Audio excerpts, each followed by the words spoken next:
स्वागत है आपका medical officers Rajasthan YouTube channel पर। आज द डीप डाइव में हमारे पास कुछ बहुत ही खास है। ये मेडिकल की पढ़ाई से जुड़े कुछ हाथ से लिखे हुए नोट्स हैं। बिल्कुल, बहुत ही संक्षिप्त नोट्स। हाँ, और ये प्रेगनेंसी यानी गर्भावस्था के दौरान होने वाले हाई ब्लड प्रेशर के बारे में है, जिसे PIH या प्रेगनेंसी इंड्यूस्ड हाइपरटेंशन भी कहते हैं।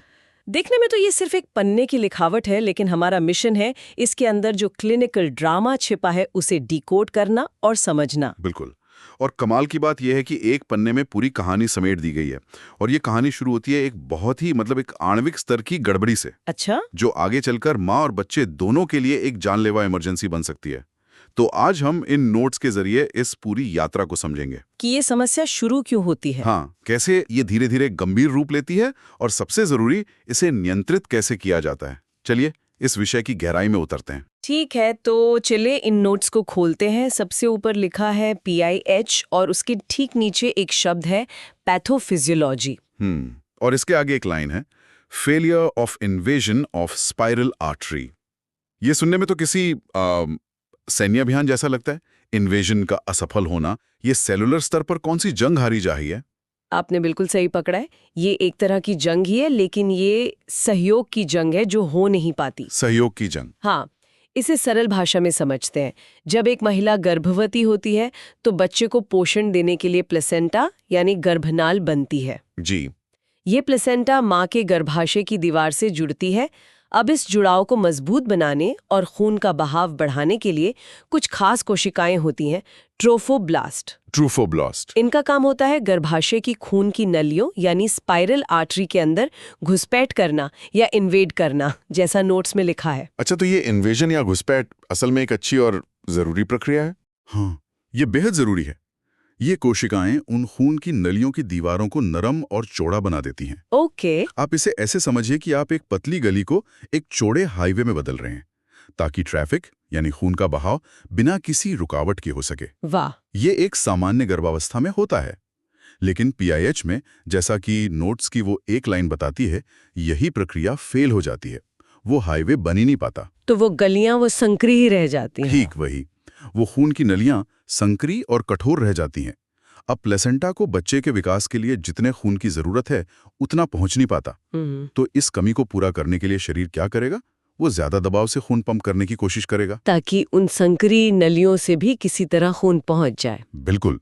और इसी जबरदस्ती के कारण माँ का ब्लड प्रेशर पूरे शरीर में बढ़ने लगता है। की कोशिश में पूरे शरीर के लिए एक व्यापक संकट पैदा कर देता है। आपने इसे खूबसूरती से सारांशित किया है। यही PIH की पूरी कहानी का मूल आधार है। एक सूक्ष्म स्तर की विफलता, जिसके परिणाम पूरे शरीर को भुगतने पड़ते हैं। तो ये तो हुई इस कहानी की शुरुआत। अब देखते हैं कि ये समस्या क्लिनिकल स्टेज पर कैसे दिखती है। नोट्स में एक टेबल दी गई है। जी, ये टेबल इस बीमारी के अलग अलग चेहरों को दिखाती है ना। चलिए पहले दो किरदारों से मिलते हैं, क्रॉनिक हाइपरटेंशन और जेस्टेशनल हाइपरटेंशन। ये दोनों ही शुरुआती अवस्थाएं हैं। नोट्स के मुताबिक दोनों में ही ब्लड प्रेशर 140/90 mmHg से ज्यादा होता है। तो फर्क क्या है? फर्क सिर्फ समय का है। अगर हाई ब्लड प्रेशर गर्भावस्था के 20 हफ्तों से पहले ही मौजूद है तो उसे क्रॉनिक हाइपरटेंशन कहते हैं। मतलब महिला को शायद पहले से ही हाई BP की समस्या थी। हाँ, गर्भधारण से पहले ही। हफ्तों का आंकड़ा इतना महत्वपूर्ण क्यों है? बहुत अच्छा सवाल है। 20 हफ्तों का समय एक तरह की, आप कह सकते हैं, सीमा रेखा है।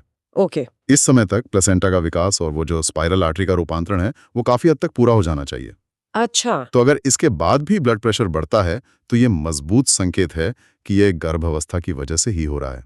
इसलिए इसे जेस्टेशनल कहते हैं। समझ गए। BP तो बढ़ा है, पर अभी तक शरीर के दूसरे अंगों पर इसका असर दिखना शुरू नहीं हुआ है। बिल्कुल, अभी तक नहीं। तो यहाँ से कहानी और गंभीर होती है। अगला पड़ाव है प्री एक्लेम्सिया।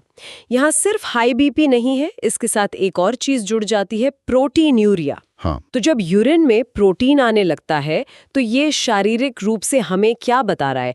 क्या किडनीज लीक होने लगी हैं? बिल्कुल सही शब्द इस्तेमाल किया आपने, लीक होना। बढ़ा हुआ ब्लड प्रेशर पूरे शरीर की खून की नलियों को नुकसान पहुंचाता है और किडनी की नलियां बहुत नाजुक होती हैं। वे इस दबाव को झेल नहीं पाती और उनके फिल्टर्स क्षतिग्रस्त हो जाते हैं। नतीजा, जो प्रोटीन खून में रहना चाहिए था वो छन के यूरिन में आने लगता है। ये खतरे की घंटी है। और नोट्स में इसे पकड़ने के 3 अलग-अलग तरीके बताए गए हैं। हाँ, और ये क्लिनिकल प्रैक्टिस के लिए बहुत जरूरी है। पहला, 24 घंटे की यूरिन सैंपल में 300 mg से ज्यादा प्रोटीन। ओके। दूसरा, यूरिन प्रोटीन और क्रिएटिनिन का अनुपात 0.3 से ज्यादा होना। और तीसरा, जो सबसे आम टेस्ट है, यूरिन डिपस्टिक पर लगातार 2 बार 1+ प्रोटीन का आना। इनमें से कोई भी एक पूरा होने पर हम उसे प्री एक्लेम्सिया कहते हैं। जी बिल्कुल। अब स्थिति और भी ज्यादा बिगड़ रही है। अगला नाम है सिवियर प्री एक्लेम्सिया और उसके साथ ही जिक्र है हेल्प सिंड्रोम का। हाँ। नोट्स में पेट के ऊपरी दाहिने हिस्से में दर्द और धुंधला दिखने जैसे लक्षण भी लिखे हैं। ये HELLP एक्रोनिम तो सुनने में ही बहुत खतरनाक लग रहा है। और ये है भी। HELLP सिंड्रोम एक मेडिकल इमरजेंसी है और ये एक्रोनिम हमें बताता है कि शरीर के अंदर क्या तबाही मच रही है। कैसे? नोट्स के अनुसार H का मतलब है हीमोलिटिक एनीमिया, यानी खून की लाल कोशिकाएं टूट रही हैं। टूट रही हैं? हाँ, वो संक्रिय क्षतिग्रस्त नलियों से जब जबरदस्ती गुजरती हैं तो वे टूट जाती हैं। EL का मतलब है एलिवेटेड लिवर एंजाइम्स, मतलब लिवर की कोशिकाएं मर रही हैं। ओह। और LP का मतलब है लो प्लेटलेट्स। प्लेटलेट्स जो खून का थक्का जमाती हैं, उनकी संख्या 1 लाख से भी कम हो जाती है। अच्छा, तो नोट्स में लिखा पेट के ऊपरी दाहिने हिस्से में दर्द का सीधा संबंध लिवर से है, जो कि सिंड्रोम का EL वाला हिस्सा है। बिल्कुल। ये एक साथ कई अंगों के फेल होने जैसी स्थिति है, मल्टी ऑर्गन डैमेज की तस्वीर। और इस स्पेक्ट्रम का सबसे भयानक और अंतिम चरण, एक्लैम्सिया। जब मरीज को दौरे पड़ने लगते हैं, इसका मतलब है कि अब हाई ब्लड प्रेशर ने दिमाग की सुरक्षा को भी भेद दिया है। ठीक कहा। जब प्री एक्लैम्सिया के साथ दौरे भी जुड़ जाते हैं तो उसे एक्लैम्सिया कहते हैं। ये माँ और बच्चे दोनों के लिए जान का खतरा है। नोट्स में एक बहुत गंभीर बात लिखी है। हाँ, कि एक्लैम्सिया में मौत का सबसे आम कारण इंट्राक्रेनियल हेमरेज, यानी दिमाग के अंदर ब्लीडिंग होना है। तो हमने इस बीमारी को एक छुपी हुई समस्या से एक जानलेवा इमरजेंसी बनते हुए देखा। अब सबसे जरूरी हिस्से पर आते हैं, इसका सामना कैसे किया जाए। बिल्कुल। मैनेजमेंट। नोट्स में दवाओं को 2 श्रेणियों में बांटा गया है, सेफ और अनसेफ। ये विभाजन तो बहुत महत्वपूर्ण होगा। बेहद महत्वपूर्ण। गर्भावस्था में हर दवा नहीं दे सकते, क्योंकि वो प्लेसेंटा को पार करके बच्चे तक पहुंच सकती है। उससे नुकसान पहुंचा सकती है। हाँ, तो सुरक्षित दवाओं की लिस्ट में सबसे ऊपर है लेबेटालोल, जिसे ड्रग ऑफ चॉइस बताया गया है। लेबेटालोल। इसके अलावा मिथाइल डोपा और निफिडिपिन भी सुरक्षित मानी जाती हैं। और असुरक्षित दवाओं की सूची, इसमें एक दवा के आगे तो खास चेतावनी लिखी हुई है, ARBC इनहिबिटर्स। ये तो आमतौर पर बीपी के लिए बहुत इस्तेमाल होती है ना? हाँ, लेकिन गर्भावस्था में ये जहर के समान है। ये बात हर डॉक्टर को गांठ बांध लेनी चाहिए। इतनी खतरनाक? बहुत। नोट्स में साफ साफ लिखा है कि ये दवाएं पूरी तरह से प्रतिबंधित हैं, क्योंकि ये बच्चे में रीनल एजेनेसिस कर सकती हैं। रीनल एजेनेसिस मतलब किडनी का ना बनना? हाँ, किडनी का ना बनना, एक भयानक जन्मजात विकृति। ये तो सच में डरावना है। एक दवा जो एक स्थिति में जीवन रक्षक है, वही दूसरी स्थिति में इतनी विनाशकारी हो सकती है। बिल्कुल। इनके अलावा बीटा ब्लॉकर्स और डायूरेटिक्स से भी आमतौर पर बचा जाता है, क्योंकि वे बच्चे के विकास पर बुरा असर डाल सकती हैं। चलिए अब सबसे गंभीर स्थिति पर आते हैं, एक्लैम्सिया का मैनेजमेंट। जब मरीज को दौरे पड़ रहे हों तो पहली प्राथमिकता क्या होती है? दौरे रोकना और नए दौरे आने से रोकना। और नोट्स के अनुसार इसके लिए ड्रग ऑफ चॉइस है MgSO4, यानी मैग्नीशियम सल्फेट। हाँ, मैग्नीशियम सल्फेट यहाँ जीवन रक्षक दवा है। इसका मुख्य काम दिमाग में चल रही उस इलेक्ट्रिकल स्टॉर्म को शांत करना है। नोट्स में इसे देने के लिए प्रिचार्ड रेजिमेन का जिक्र है। ये मुझे बहुत दिलचस्प लगा। 4 ग्राम दवा नसों में और 5-5 ग्राम दवा दोनों कूल्हों की मांसपेशियों में। हाँ, ये कॉम्बिनेशन क्यों? पूरा डोज एक साथ नसों में क्यों नहीं देते? ये एक बहुत ही व्यवहारिक सवाल है। जो IV डोज है वो तुरंत असर शुरू करने के लिए है, ताकि खून में दवा का स्तर जल्दी से बढ़े और दौरे रुकें। Okay, instant action. हाँ, लेकिन इसका असर जल्दी खत्म भी हो सकता है। इसलिए साथ में जो 10 ग्राम का गहरा IM इंजेक्शन दिया जाता है, वो एक डिपो की तरह काम करता है। डिपो की तरह? वहां से दवा धीरे धीरे खून में रिलीज होती रहती है और अगले कुछ घंटों तक दवा का असरदार स्तर बनाए रखती है। ये तुरंत असर और लंबे समय तक नियंत्रण का एक बेहतरीन संतुलन है। वाह, ये तो बहुत ही स्मार्ट तरीका है। लेकिन जाहिर है इतनी शक्तिशाली दवा देते समय निगरानी बहुत जरूरी होगी। अगर इसकी मात्रा थोड़ी भी ज्यादा हो जाए तो ये दवा जीवन रक्षक से जानलेवा बन सकती है। MgSO4 की निगरानी सबसे जरूरी है। और टॉक्सिसिटी का सबसे पहला संकेत क्या है? ये मुझे सबसे ज्यादा हैरान करने वाली बात लगी इन नोट्स में। हाँ, और ये हर मेडिकल स्टाफ को पता होना चाहिए। टॉक्सिसिटी का सबसे पहला और सबसे विश्वसनीय संकेत है DTR, यानी डीप टेंडन रिफ्लेक्स का खत्म हो जाना। वही जो घुटने पर हथौड़ी मारकर चेक करते हैं, वो रिफ्लेक्स गायब हो जाता है। हाँ, वही रिफ्लेक्स, वो गायब हो जाता है।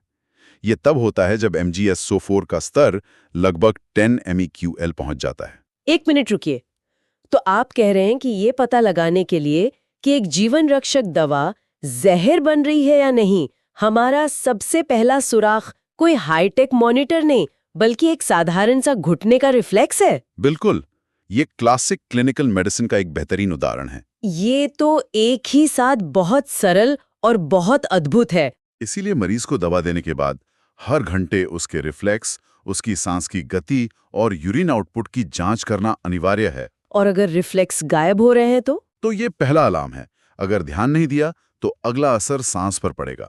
सांस की गति 12 प्रति मिनट से कम हो जाएगी और फिर कार्डियक अरेस्ट भी हो सकता है। तो अगर किसी में टॉक्सिसिटी के लक्षण दिखें तो क्या इसका कोई तोड़ है, कोई एंटीडोट? हाँ, और ये जानकारी भी हर डॉक्टर की उंगलियों पर होनी चाहिए।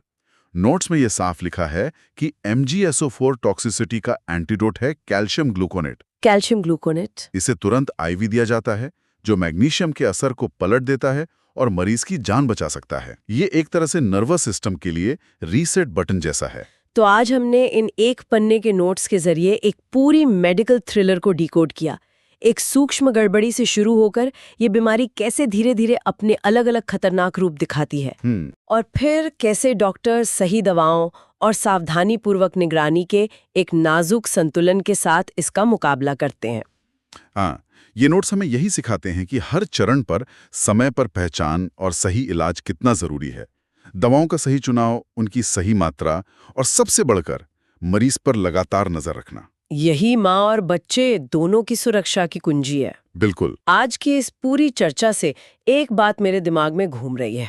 हम हाईटेक मेडिकल साइंस के युग में रहते हैं, लेकिन आज भी एक जीवन रक्षक दवा जैसे मैग्नीशियम सल्फेट और एक जानलेवा जहर के बीच की महीन रेखा एक बहुत ही साधारण शारीरिक संकेत पर टिकी है, घुटने का रिफ्लेक्स। सही बात है। ये हमें याद दिलाता है कि चिकित्सा विज्ञान सिर्फ मशीनों और दवाओं का खेल नहीं है, बल्कि ये इंसान के शरीर को ध्यान से देखने, सुनने और समझने की कला भी है।